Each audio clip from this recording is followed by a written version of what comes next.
Monsieur le maire d'Athy, Monsieur le député,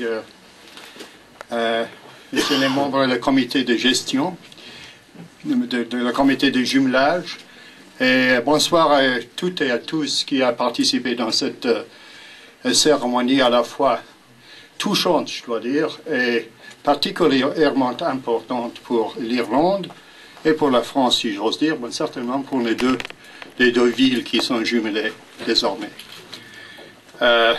Pour moi, c'est un grand plaisir d'être parmi vous ce soir avec l'apport de mon épouse Katrina, pour plusieurs raisons.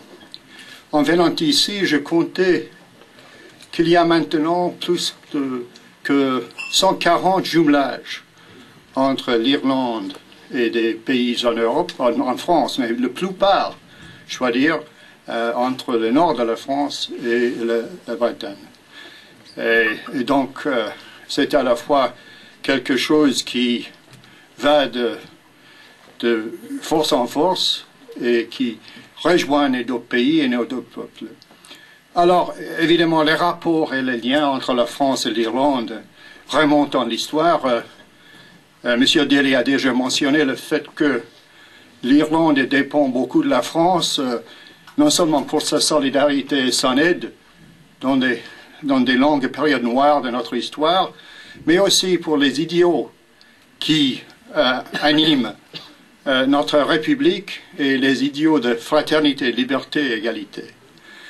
Et comme maintes personnes ont déjà dit ce soir, le jumelage essaie de renforcer les liens d'amitié, de compréhension mutuelle, d'entraide, de solidarité et de respect entre les peuples. Alors, il y a ces années beaucoup de voyages qu'on fait en France, le tourisme depuis la France en Irlande et dans l'autre sens est très très important du point de vue économique et humain. Mais je crois et j'en suis persuadé que les jumelages sont bien plus importants que le tourisme. Parce que c'est quelque chose qui dure, c'est quelque chose qui donne la possibilité à nos peuples de partager deux choses. La communauté des mémoires qui fait les nations, la tradition irlandaise, les traditions françaises, et aussi, comme vient de dire plusieurs de ceux qui ont intervenu ce soir, le destin commun qu'on partage dans le grand projet de l'Europe que nous battons ensemble. Et nous venons d'écouter l'hymne de l'Europe avec ces mots si importants pour l'Europe. Alle Menschen werden Brüder. Tous les hommes seront frères. Donc fraternité, solidarité entre tous les Européens. Une chose fort importante ces jours-ci. Tá an áhasarm agus an chancellorgam cógáidechas a gábháil a gachtaine bhí páirteach sa chúpláil se. I wanted to say in Irish that I'm particularly pleased that my wife and I could be here this evening to celebrate the official twinning of Grandvilliers and Athy. I was saying earlier that town twinning between Ireland and France now joins more than 140 towns, and large and small, for the most part in the north and in the west of France, but also in the south. And that twinning, organized twinning, gives a depth and a breadth to relations between our two countries and our two peoples, which goes far beyond in terms of its durability and its significance. Tourism. Tourism is, of course, immensely important, and is indeed, of course, encouraged and promoted by town twinning. But town twinning is about sharing things that we have as nations. There was a French historian, Renan, who spoke of the nation as a community of memory. And our memories and those of France and our histories are mutually intertwined, as was said also this evening.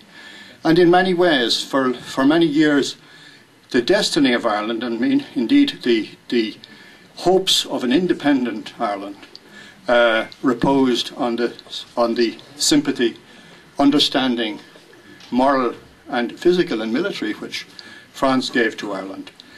And the ideals which underpin the Irish Republic and Irish political ideals came from France and inspired the insurrection of 1798, in which French forces also participated. The Irish flag, which we see here before us, is directly inspired also by the French tricolour, with its symbolism of green, white and orange, which symbolises friendship, peace and unity between the traditions in Ireland which were for so long divided Irish men and women one from the other. It's also, I think, particularly important in this month of November, which is a month in which in France and in Ireland and indeed in Britain and other parts of Europe, we remember what preceded and indeed made necessary the common effort to build a Europe of friendship, solidarity and peace together. We commemorate the great losses during the First World War and indeed earlier this year during the Second World War. And this part of France, all of this area in France, there lie the bones of many, many Irishmen who took part in that struggle. Many from the north of Ireland, as part of the great traditions of the north, of the Protestant and Unionist community in Northern Ireland, but also of the south. And thousands, maybe 50,000 young Irishmen died here and are buried here. And I have visited some of the cemeteries where the Irish lie, together with my British colleague, indeed quite recently, and also around the time of the commemoration of D-Day. So, I mean, the Irish in their way, even though we did not participate as a fighting country in the Second World War, we certainly shared the ideals for which people gave their lives here and which are now transformed into the aims of friendship and solidarity in building together a Europe of peace and prosperity and harmony, which is, in fact, when one thinks about it, the heritage which